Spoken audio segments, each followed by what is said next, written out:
जय हिंद प्यारे बच्चों। आज हम लोग पढ़ने वाले हैं प्रतिस्थापन विधि से समीकरणों को हल करना। चैप्टर आपका वही है, दो चरों वाले रैखिक समीकरण। उसमें टॉपिक है प्रतिस्थापन विधि द्वारा समीकरणों को हल करना। उसका अगला टॉपिक है विलोपन विधि से समीकरणों को हल करना। फिर उसका अगला टॉपिक है वज्र गुणनखंड विधि से समीकरणों को हल करना। तो हम लोग आज चर्चा करेंगे प्रतिस्थापन विधि से समीकरणों को हल करना। अब देखिए प्रतिस्थापन विधि होती क्या है, थोड़ा सा इसकी जानकारी मैं आपको दे दूं कि प्रतिस्थापन विधि भैया कहते किसे हैं, आखिर ये किस प्राणी का नाम है प्रतिस्थापन विधि, रिप्लेसमेंट मेथड, किस जीव का नाम है। तो जीव ये ऐसा नहीं है भाई, प्रतिस्थापन का मतलब होता है किसी एक के स्थान पे दूसरों को बैठा देना। जैसे अगर आपने कहीं देखा होगा रिप्लेसमेंट, बड़ा आसान भाषा में आप लोग क्रिकेट देखते हैं, मैच है ना, क्रिकेट आप देखते हैं, जब कोई खिलाड़ी चोटिल हो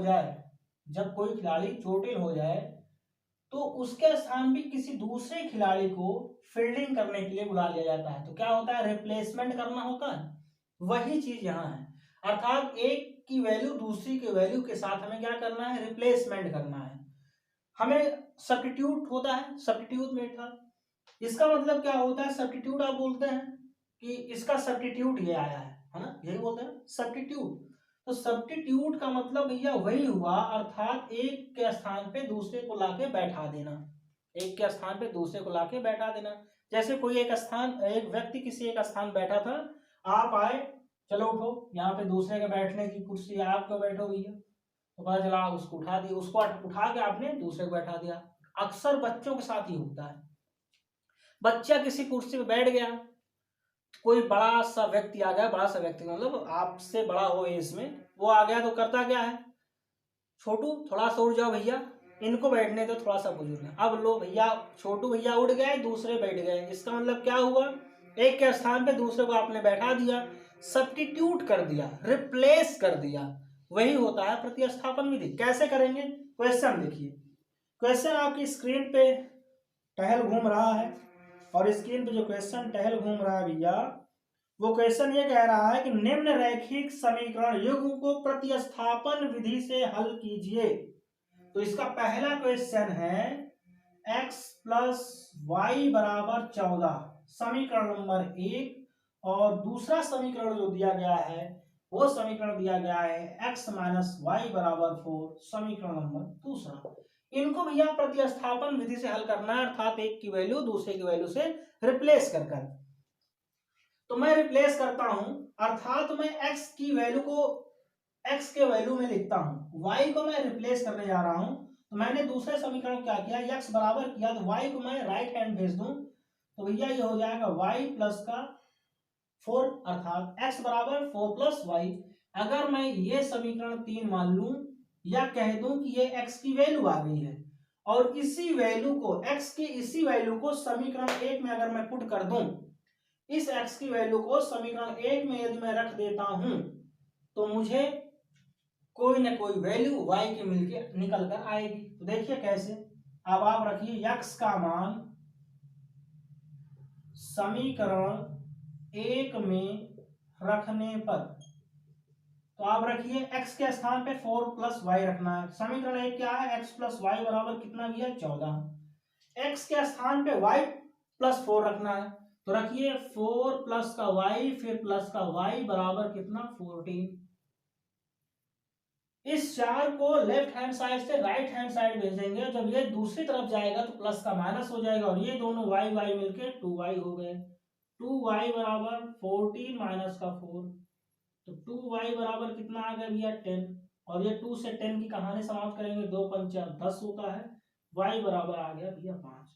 ये जो y की वैल्यू आई है ना, इसी y की वैल्यू को मैं समीकरण 3 में रख दूं, समीकरण 1 में रख दूं, समीकरण 2 में रख दूं, मुझे x की वैल्यू मिल जाए, किसी भी समीकरण में रख दूं। तो मैं बड़े अच्छे तरीके से समीकरण 3 में रख देता हूं। तो आप रखेंगे y का मान समीकरण 3 में रखने पर, किस में रखने पर भैया, 3 में रखने पर। जब आप समीकरण 3 में रखेंगे तो आप देखेंगे एक वैल्यू आपको मिल जाएगी और वो वैल्यू होगी क्या, देखते हैं। x बराबर 4 प्लस वाई समीकरण तीसरा है। x बराबर 4 और y की वैल्यू आई है भैया 5। y की वैल्यू कितनी आई है 5।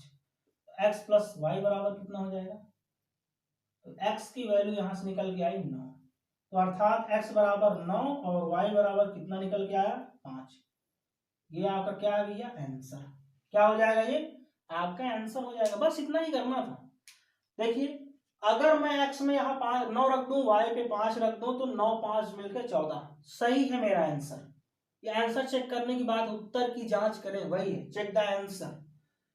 x की वैल्यू 9 रख दो माइनस का 5 कितना हो जाएगा भैया 4। समीकरण दूसरा भी संतुष्ट, समीकरण तीसरा भी संतुष्ट। यहाँ रखेंगे x बराबर 9 अर्थात तीनों समीकरण संतुष्ट। इसका मतलब हमारी x और y की वैल्यू जो निकल कर आई है वो वैल्यू हमारी क्या है सही है। इसलिए ये क्वेश्चन आए इनको छाप ले भैया। दूसरे क्वेश्चन की ओर बढ़ते हैं। एकदम खासम खास क्वेश्चन है भैया, मोस्ट इंपॉर्टेंट क्वेश्चन है। इनको आप करके जाएं, एग्जाम में बहुत मजा आने वाला है आपको। चलिए इनको हटाते हैं। तो प्रतिस्थापन विधि में बहुत ज्यादा कुछ है नहीं, बस आपको करना है एक की वैल्यू हटाना है, दूसरे की वैल्यू को पुट कर देना है। चाहे x को रिप्लेस करो चाहे y को रिप्लेस कर दो। किसी एक को रिप्लेस करेंगे तो किसी एक की वैल्यू आएगी, जिसकी वैल्यू आएगी उसको दूसरे समीकरण में रखेंगे किसी भी समीकरण में, तो आपको उसकी भी वैल्यू मिल जाएगी। अर्थात x को रिप्लेस करेंगे तो y की वैल्यू मिलेगी, y की वैल्यू आप किस समीकरण में रखेंगे तो x की वैल्यू मिल जाएगी। बस यही करना है। दूसरा क्वेश्चन आपको दिया गया है, दूसरा मोस्ट इंपॉर्टेंट इसलिए क्वेश्चन है √2x plus √3y is equal to 0। Is equal to क्या है 0। फिर आगे दिया गया है √3x प्लस का √8y इज इक्वल टू 0 और ये माइनस है। तो समीकरण 1 और ये है समीकरण 2। इन दोनों समीकरणों को दिया है भैया। पहला समीकरण है √2x प्लस का 3y बराबर 0। दूसरा समीकरण है √3x माइनस का √8y इज इक्वल टू 0। दोनों समीकरणों को सॉल्व करना है और हमें x और y की वैल्यू निकालना है। चलिए आइए रिप्लेसमेंट मेथड लगाते हैं। समीकरण दूसरे पर रिप्लेस कर लेता हूं क्योंकि ये माइनस वाला है इसलिए उधर जाएगा प्लस हो जाएगा। तो रूट देखें, ये √3x बराबर हो जाएगा √8y। √8y का मतलब है मैं इसको लिख सकता हूँ, √8 को देखें क्या लिख सकता हूँ 2 इंटू 2 इंटू 2 लिख सकता हूँ 3 बार 2। और जिनका जोड़ा बनेगा भैया वो बाहर आ जाएंगे रूट के। 3 2 का जोड़ा बन गया, 2 बाहर आएगा, अंदर क्या रह जाएगा केवल √2। जाहिर सी बात है 2 का जोड़ा बनेगा तो एक प्रोडक्ट निकल कर आएगा। तो ये इनका निकल कर आ गया भैया।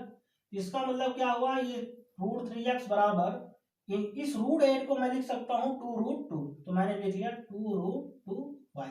इनको मान लिया मैंने समीकरण नंबर 3।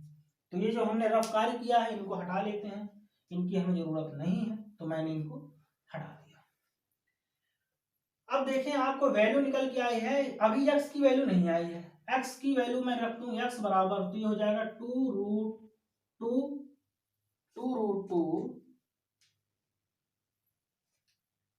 2√2y बटे √3 ये आई है। इसको आप समीकरण 3 मान लें। इन भाई साहब को 3 ना माने। अब इस x की वैल्यू को, इस x की वैल्यू को समीकरण नंबर 1 में रख दे, आपको y की वैल्यू मिल जाएगी। समीकरण 1 में हम इनको रखते हैं। चलिए आइए रखते हैं भाई। x का मान समीकरण 1 में रखने पर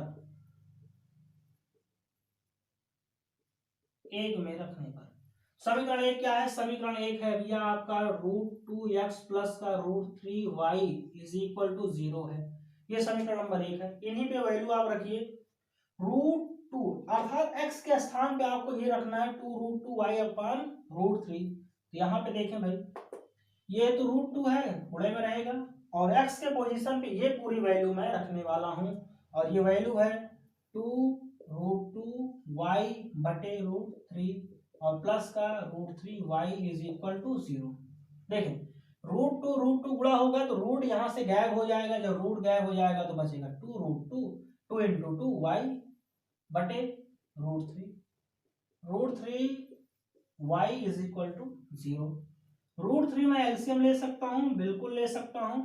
ये 2 दूना 4 वाई हो जाएगा रूट थ्री गुणा होगा तो क्या बचेगा भैया, केवल 3 बचेगा। वाई बराबर ये 0, √3 का 0 संपर्क करवा दो, जैसे ही ये 0 के साथ संपर्क करेंगे बर्बाद हो जाएंगे, क्योंकि √3 0 किसी के भी साथ गुणा होंगे उनको बर्बाद कर देंगे, अर्थात √3 कहानी समाप्त, 0 हो गई। और ये जुड़ जाएंगे, कितना आ जाएगा भैया, 4 और 3 7, 7 वाई बराबर 0, और वाई की वैल्यू कितनी आ गई, 0।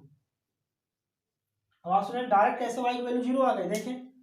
आपको लग रहा है डायरेक्ट हो गया थोड़ा सा, अरे एक भी स्टेप डायरेक्ट नहीं हुआ भाई। देखें y बराबर लिखेंगे 0/7 आएगा, और 0/7 का मतलब क्या होता है, 0। किसी भी संख्या से अगर 0 भाग देंगे तो 0 ही आएगा। 0 ऐसा है लगभग सबको बर्बाद ही कर देते हैं, लेकिन हाँ आबाद भी करते हैं अलग अलग पोजीशन में, ठीक है। ये y की वैल्यू आई है, इस y की वैल्यू को उठा के समीकरण नंबर 1 2 या 3 कहीं भी रख देंगे, हमें किसकी वैल्यू मिल जाएगी, x की। तो अब आप यहाँ छोटा सा लिखें, y का मान समीकरण 3 में रखने पर, 3 में इसलिए रख रहे हैं क्योंकि बड़े आसानी से वहां पे हमें आंसर मिल जाएगा। x बराबर रखेंगे 2√2, y की वैल्यू 0/√3। अब आपको पता है 0 किसी भी संख्या से गुणा होंगे बर्बाद करेंगे, और ये सब को बर्बाद करके 0 ला देंगे। देख रहे हैं इतनी बड़ी सी संख्या थी और 0 गुणा हुए, इन सब की कहानी समाप्त कर दिए, अब बर्बाद हो गए भैया। तो इस हिसाब से x की वैल्यू 0 और y की वैल्यू कितनी आ गई, 0। यही x y का मान हमें निकालना था विलोपन मेथड से, सॉरी प्रतिस्थापन मेथड से। कोई दिक्कत यहाँ तक, किसी प्रकार की समस्या नहीं होनी चाहिए। एक छोटा सा लॉजिक है, बहुत ज्यादा बड़ा नहीं है, ना कोई हुआ है, छोटा सा लॉजिक है, यानी x और y की वैल्यू निकालना है, एक दूसरे को रिप्लेस करना है। x को रिप्लेस करेंगे तो y की वैल्यू आएगी, y की वैल्यू आएगी तो उसको समीकरण किसी में भी रख देंगे, x की वैल्यू आ जाएगी, बस यही काम करना है। तो इस अगर मैं कह रहा हूं यही दो क्वेश्चन अगर जो आप समझ लिए हैं, तो इसका मतलब है किसी प्रकार क्वेश्चन आएगा आप कर लेंगे, क्योंकि डिजिट ही तो चेंज हो सकती है भाई। मैं ये कह रहा हूँ डिजिट चेंज हो सकती है, अगर डिजिट चेंज हो जाएगी क्या सॉल्व करने का तरीका बदल जाएगा, नहीं, सॉल्व करने का तरीका वही रहेगा, केवल डिजिट चेंज हो सकती है। और मैं उम्मीद करता हूँ डिजिट में नहीं चेंज होगा, सेम यही क्वेश्चन छपा हुआ मिल जाएगा, परेशान आप बिल्कुल ना हो। छप गया होगा, आगे बढ़े अगले क्वेश्चन की ओर।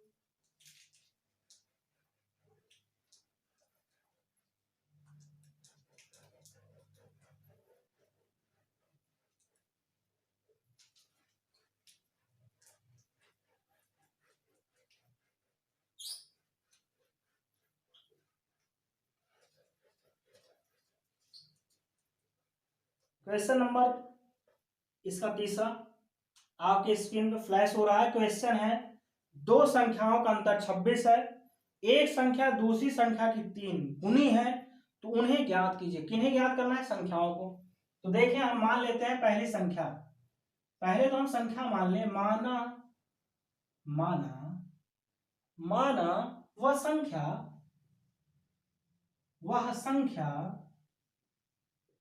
x व y है।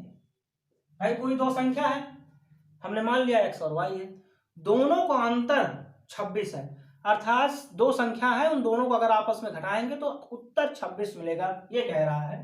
तो स्थिति पहली है, तो स्थिति पहली क्या कह रहा है, दोनों संख्याओं का अंतर 26 है। मैं कह दिया पहली संख्या से मैंने दूसरी संख्या को घटाया, मुझे 26 मिल गया, समीकरण नंबर मुझे 1 मिल गया। इसी हिसाब से मुझे क्या मिल गया, समीकरण नंबर 1 मिल गया। स्थिति दूसरी क्या कह रहा है, स्थिति दूसरी आपको कह रहा है भैया कि पहली संख्या, एक संख्या दूसरी संख्या की 3 गुनी, यानी कोई एक संख्या दूसरे वाले से 3 गुनी है, सीधी सी बात है। मैं कह दूं x जो है y से 3 गुना है, तो x बराबर कितना हो जाएगा, 3y हो जाएगा। x बराबर क्या हो जाएगा, 3y हो जाएगा। और इनको समीकरण नंबर 2 मान लेते हैं, और देखें x बराबर 3y, इसी को उठा के समीकरण 1 में रख दो, आपको वैल्यू मिल जाएगी तुरंत y की। तो लिखिए x का मान समीकरण 1 में रखने पर, समीकरण 1 में रखते हैं भैया, x बराबर 3y रखना है, रख दें। x माइनस y आपको समीकरण 1 दिया है, समीकरण 1 क्या दिया भैया, x माइनस y बराबर 26, x के पोजीशन रखें 3y, 3y माइनस y बराबर 26, 3 से 1 y चला जाएगा, बचेगा 2y, 2y बराबर हो गया 26 और 2 से 26 कहानी समाप्त करेंगे तो बचेगा 13। y बराबर कितना आ गया 13। इस y की वैल्यू उठा के समीकरण 1 में 2 में कहीं भी रख दो, आपको किसकी वैल्यू मिल जाएगी, x की। तो मैं रखता हूं y का मान समीकरण 1 में रखने पर, चलिए 1 में ही रख देते हैं, 1 में रखने पर तो x माइनस वाई बराबर 26 समीकरण 1 है। y की वैल्यू रख दें माइनस का 13 बराबर 26, x बराबर 13 को उधर ले जाएंगे भैया, प्लस का 13 हो जाएगा क्योंकि इधर माइनस का है, प्लस का हो गया 13। x बराबर कितना आ गया भैया 39। ये हमारा आंसर होगा, अर्थात x बराबर 39, y बराबर कितना 13। यही वो दोनों संख्याएं थी जो आपको दिया गया था। यानी कि 39 और 13 दो ऐसी संख्याएं जिनका अंतर 26 है। देखें 39 में से 13 घटा दे कितना आएगा, 26 आएगा, पहले से संतुष्ट। अब ये कह रहा है एक संख्या दूसरी संख्या से 3 गुनी है। देखें x जो है y से 3 गुनी है। अगर मैं y की वैल्यू यहाँ 13 रख दूं तो 13 39, x की वैल्यू कितना आएगी 39, इस वाला समीकरण नंबर दूसरा भी संतुष्ट। तो हमारा आंसर क्या हुआ, सही हुआ। देखिए एग्जाम में आपको आंसर तो मिलेगा नहीं, क्योंकि अभी आपकी आदत है क्वेश्चन लगाते हैं तुरंत पन्ना पलटते हैं, पीछे आंसर देते, अच्छा x बराबर 39 y बराबर 13, हाँ सही है। अब आपको लगेगा मैंने सही लगाया था। जब तक आप आंसर नहीं देते तब तक आपको लगता है कि आपने जो लगाया है वो सही है गलत, आपको समझ में नहीं आता है। तो मैं बताता हूं आपको एग्जाम में भाई क्वेश्चन तो आंसर तो मिलने वाला नहीं। तो अब आपको इतना कॉन्फिडेंस होना चाहिए जो आपने लगाया है वो सही लगाया है। अगर आपको लगता है कि हो सकता है गड़बड़ हो रहा है तो आप सीधा जो आंसर आया है उसको संतुष्ट करा दें, जो दो समीकरण दिए हैं। अगर दोनों समीकरणों को संतुष्ट कर जाते हैं तो इसका हमारा आंसर सही है। 1 मिनट लगेगा वेरीफाई कराने में, बहुत ज्यादा टाइम बर्बाद आपका नहीं होगा। तो 1 मिनट में आप इसको वेरीफाई करा लेंगे, आपका आंसर सही होगा। ठीक है, आगे बढ़े अगले क्वेश्चन की ओर। बिल्कुल बढ़ जाते हैं भाई। तो अगला क्वेश्चन भैया इनको थोड़ा सा हटा ले तब तो आगे बढ़े, है ना। ये जो छपे हुए हैं इनको हटा लें, हटा लेने मतलब इनको रफ कर दें, मिटा दें। चलिए भाई इनको हटा रहे हैं, आगे की ओर बढ़ते हैं, एक कदम सफलता की ओर। तो प्रतिस्थापन विधि मुझे लग रहा होगा, उम्मीद कर रहा हूँगा आपको समझ में आ रहा होगा। इसके बाद आपका विलोपन विधि है, उसके बाद आपका वज्रवर्ण विधि है, और इस हिसाब से आपका दो चरों वाले रैखिक समीकरण के इंपॉर्टेंट क्वेश्चन की भी कहानी समाप्त हो जाएगी। फिर हम लोग बढ़ेंगे द्विघात समीकरण की ओर, अर्थात क्वाड्रेटिक इक्वेशन की तरफ, और वहां से इंपॉर्टेंट क्वेश्चन की तलाश करेंगे। चलिए आइए, इस क्वेश्चन है आपका, और क्वेश्चन यह है, यदि किसी भिन्न के अंश में और हर में 2 जोड़ दिया जाए तो वह भिन्न 9/11 हो जाती है।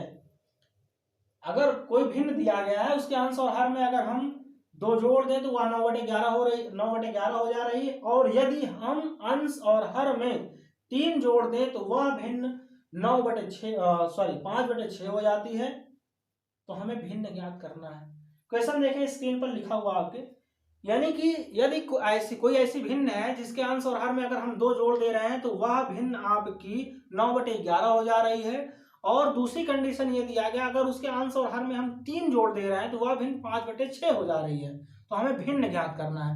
भिन्न का मतलब समझते हैं, ऐसी संख्या जो अंश और हर में लिखी हुई हो भिन्न कहलाती है।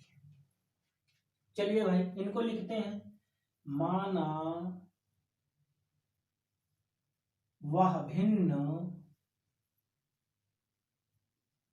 माना वह की जगह थोड़ा सा चेंज करते हैं भैया, माना उस भिन्न का अंश, अंश मतलब न्यूमरेटर x है व हर का मतलब डिनोमिनेटर हर y है। तो क्या भिन्न, तब भिन्न x/y होगी। क्या होगी भैया, x/y होगी, x/y होगी। तो भिन्न क्या होगी, x/y होगी।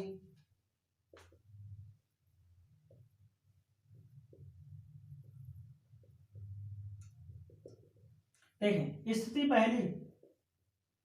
स्थिति पहली ये कह रहा है यदि भिन्न के अंश में और हर में 2 जोड़ दें, इसके अंश में भी और हर में भी कितना जोड़ दें 2, तो भिन्न हो जाती है 9/11।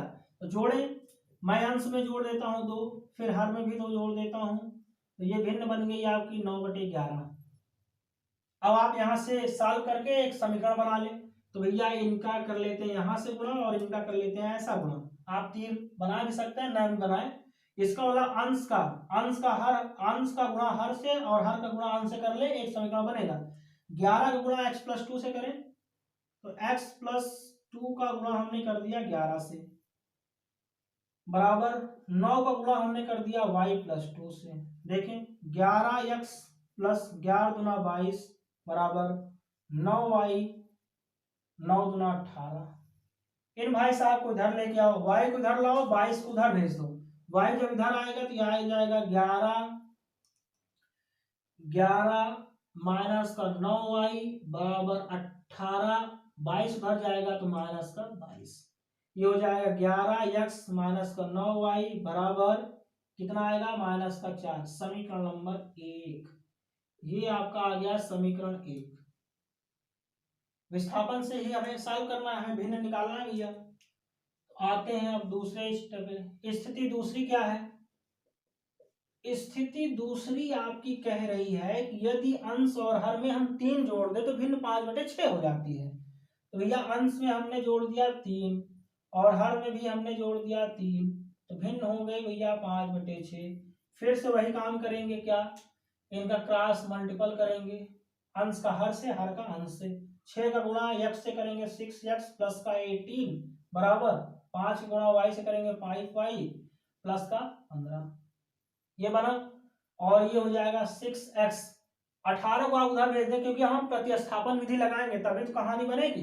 तो 6x और इनको भेज देते हैं उधर, या प्रतिस्थापन विधि ना लगाएं, विलोपन विधि से यहाँ कर लेंगे। मैं बताऊंगा फिर अगले चैप्टर में विलोपन कैसे करना है। तो ये हो जाएगा 6 माइनस का 5y बराबर, ये उधर जाएंगे भैया 15 माइनस का 18। 6x माइनस का 5y बराबर हो जाएगा माइनस का 3। समीकरण नंबर 2। समीकरण 1 और समीकरण 2 आपको मिल गए हैं। समीकरण 1 और समीकरण 2 आपको मिल गए हैं। अगर इसको प्रतिस्थापन विधि से ही सॉल्व करना है तो इसका मतलब मुझे क्या चाहिए, x की वैल्यू चाहिए, x की वैल्यू मुझे चाहिए। तो मैं कर देता हूं भैया, इनको अगर मैं x की वैल्यू निकालने की बात करूं तो 6x बराबर हो जाएगा माइनस का 3 और प्लस का 5y। तो x बराबर हो जाएगा माइनस का 3 प्लस का 5y बटे 6। ये आ गया x की वैल्यू। और इसी x की वैल्यू को मैं समीकरण नंबर 1 में यदि रख देता हूं तो मुझे y की वैल्यू मिलेगी। तो आप कहिए x का मान समीकरण 1 में रखने पर, तो x का मान हमने समीकरण 1 में रखा। समीकरण 1 आपका ये है, समीकरण 1 है 11 गुणे x के स्थान में मैं लिखता हूं माइनस का 3 प्लस का 5y बटे 6 माइनस का 9y बराबर हो जाएगा माइनस का 4। सही है भाई, यही वैल्यू आई थी, यही वैल्यू हमने क्या किया, रख दिया। गुणा करें, 11 का माइनस 3 से करेंगे तो माइनस का 33 और 11 का 5 से करेंगे 55y और ये बटे हो जाएगा 6, इधर हो गया माइनस का 9y बराबर माइनस का 4। एलसीएम ले लें, 6 एलसीएम बनाएगा माइनस का 33 प्लस का 55y और ये हो जाएगा 9 छक 54y बराबर माइनस का 4।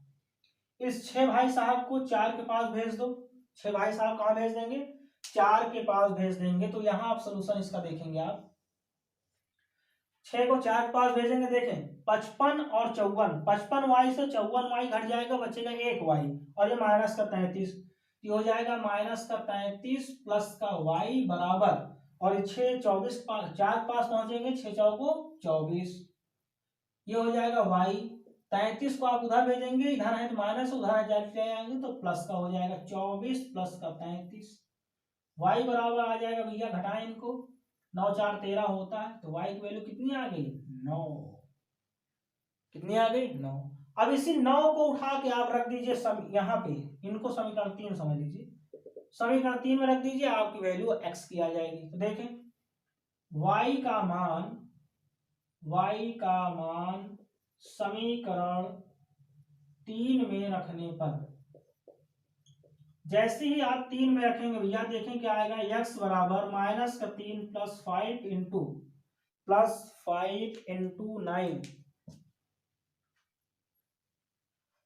प्लस का 5 इंटू एक्स, वाई की जगह क्या रखेंगे 9 बटे क्या है भैया 6, एक्स बराबर ये हो जाएगा -3 9 × 5 = 45, 9 × 5 = 45, एक्स बराबर बटे 6 भी है तो एक्स बराबर कितना आ जाएगा भैया 45 में से 3 जाएगा 42 बटे 6 और 6 सत्ते 42, एक्स बराबर कितना आ गया 7। x बराबर 7 और y बराबर कितना आ गया 9। तो जो ये भिन्न है क्या होगी, भिन्न हो जाएगी, अतः भिन्न होगी 7/9, भिन्न क्या हो जाएगी, अतः भिन्न 7/9 होगी। क्यों 7/9 होगी, इसलिए कि अंश हमने माना अंश x है तो अंश x की वैल्यू कितनी 7, हर क्या है y, तो हर y की वैल्यू कितनी है 9, अंश और हर में लिखेंगे तो 7/9, अर्थात देख रहे हैं कितना आंसर आ रहा है 7/9, ये आपका आंसर। एग्जाम में आप लगाएंगे सेम इसी वे में आप लगाएंगे, जो भी ये क्वेश्चन रहा हो, मुझे लगता है चौथा क्वेश्चन था, आप चौथा नंबर डाल लेंगे, है ना, ये चौथा क्वेश्चन था। तो प्रतिस्थापन विधि पे ये 4 क्वेश्चन मैंने आपको बताया, 4 क्वेश्चन बहुत ही महत्वपूर्ण और इंपॉर्टेंट क्वेश्चन है, आप इनको करके जाएंगे 110% क्वेश्चन यहाँ से आपको मिलेगा, मतलब मिलेगा। अब अगला टॉपिक हमारा है विलोपन विधि, और हम लोग विलोपन विधि पे आते हैं। आज के लिए बस इतना ही, जय हिंद, मिलते हैं एक नए एपिसोड और नई एनर्जी के साथ।